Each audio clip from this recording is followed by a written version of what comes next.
So year sevens, we're carrying on with the work about creating people and places and looking at the writer's craft.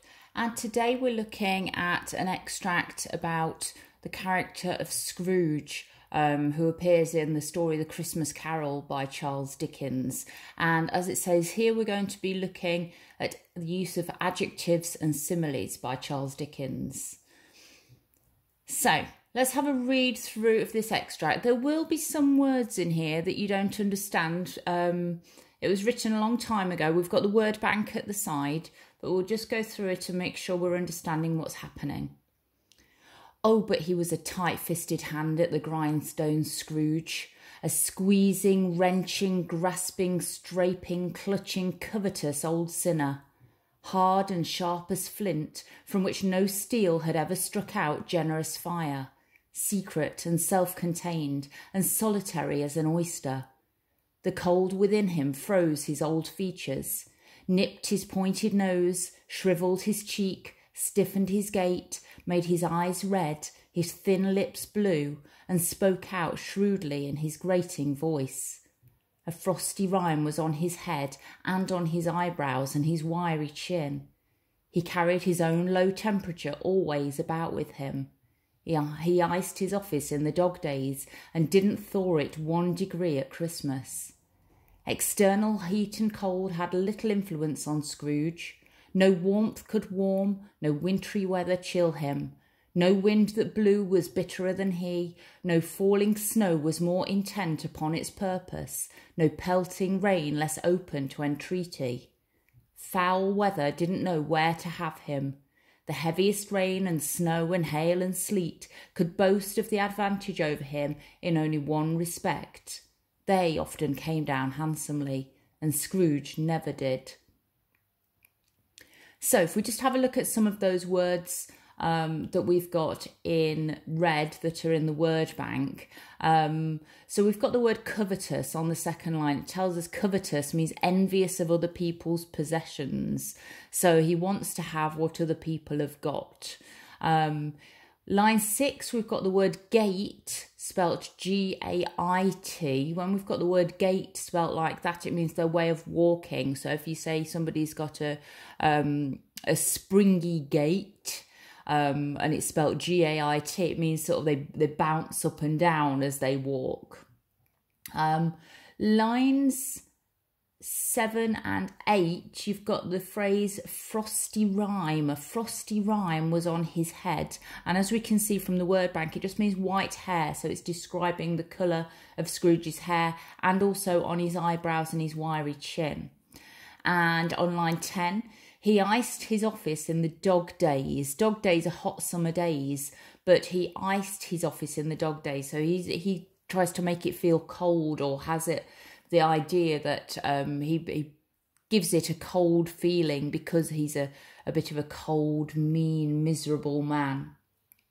In the final sentence, it talks about the heaviest rain, snow, hail and sleet had the advantage over him in only one respect.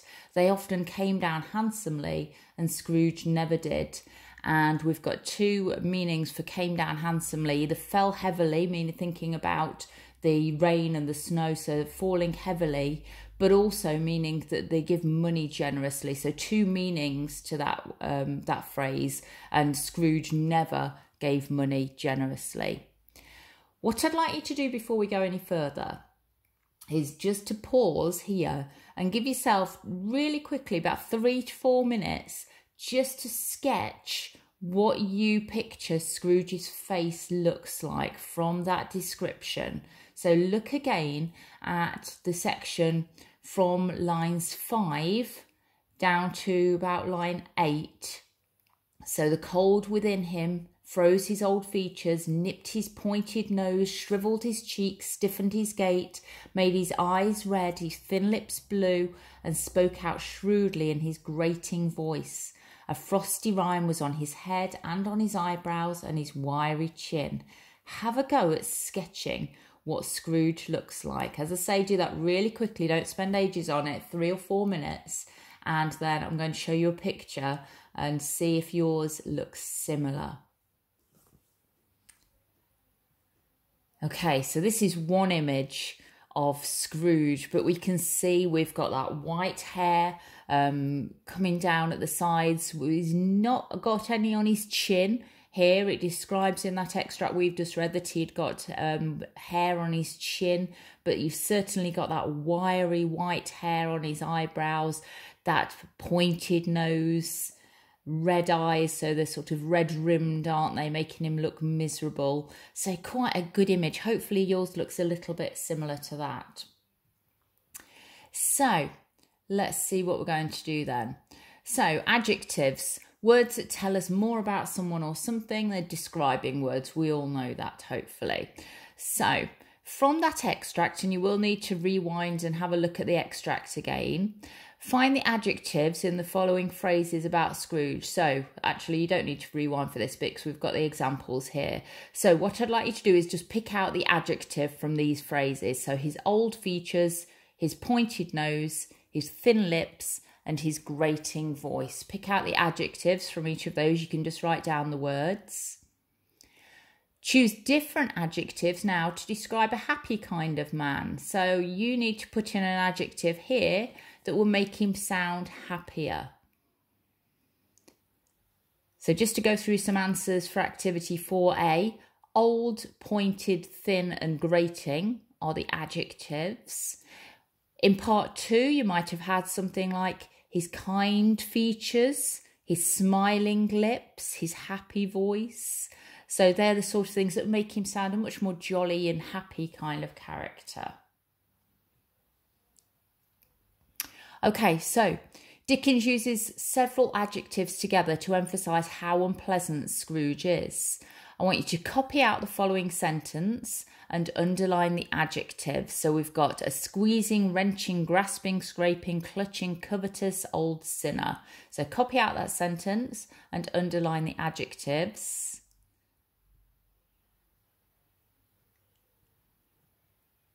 So the words that you should have had underlined are squeezing, wrenching, grasping, scraping, clutching, covetous and old. Okay. So it says all of these adjectives are about Scrooge's personality and are linked to keeping hold of something. Dickens does this to emphasise the meanest of the mean of a character who keeps hold of his things rather than giving. So if Scrooge has money, he likes to keep it to himself rather than sharing it on others. He's certainly not a charitable man. Okay, so we're going to now have a go at writing a similar sentence, but you're either going to create a kind and caring man or a young romantic man. And we're going to have a series of 6 adjectives between the word a and man. So again, give yourself just a couple of minutes, see what you can come up with there.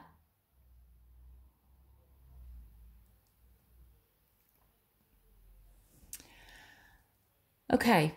So if we look at the next question, the repetition of the word no conveys an impression of Scrooge as unrelenting, immune to warmth, chill bitter wind, falling snow and pelting rain. It seems no natural force can change him.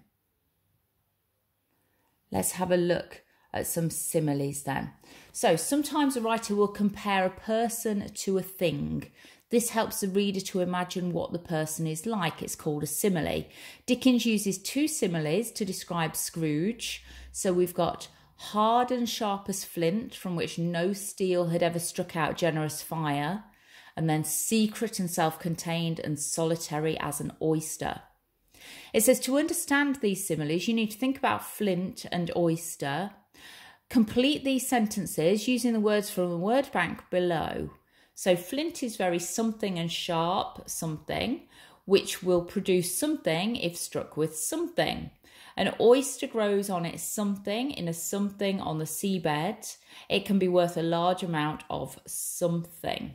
So have a go at copying out that sentence in red and using the words, the 7 words in black at the bottom of the page to fill the gaps. So the words at the bottom, I've just realised you can't see them, are sparks, shell, rock, money, steel, own and hard. So it should read then, let's just make this a little bit smaller so we can see that. There we go. So flint is a very hard and sharp rock which will produce sparks if struck with steel. An oyster grows on its own in a in a shell on the seabed. It can be worth a large amount of money. So the effect of similes then. Think about why Dickens compared Scrooge to flint and an oyster. What do these similes tell you about Scrooge? So if we copy and complete the following sentences, the simile hard and sharp as flint tells me that Scrooge is, and the simile solitary as an oyster tells me Scrooge is. Next bit then, and for this one you will have to rewind back to where we were looking at the extract at the beginning of the lesson. Which words and phrases link to the idea of coldness? There's quite a lot of ideas linked to coldness in this extract. So which words and phrases can you find? Write them down. And then what is Charles Dickens trying to tell the reader about Scrooge by using these words? What's he trying to emphasise about the character of Scrooge through the use of those words? Now, final activity for today. Why do you think that people are still fascinated by the character of Scrooge, even though he was created over 160 years ago? What are your thoughts on that? Why are people still interested in him? So, have a go at each of those activities. We're going to be doing some more work on Scrooge on our next lesson. So it's important that you really understand this character so that you're then able to do some writing about him in our next lesson. Okay, well done.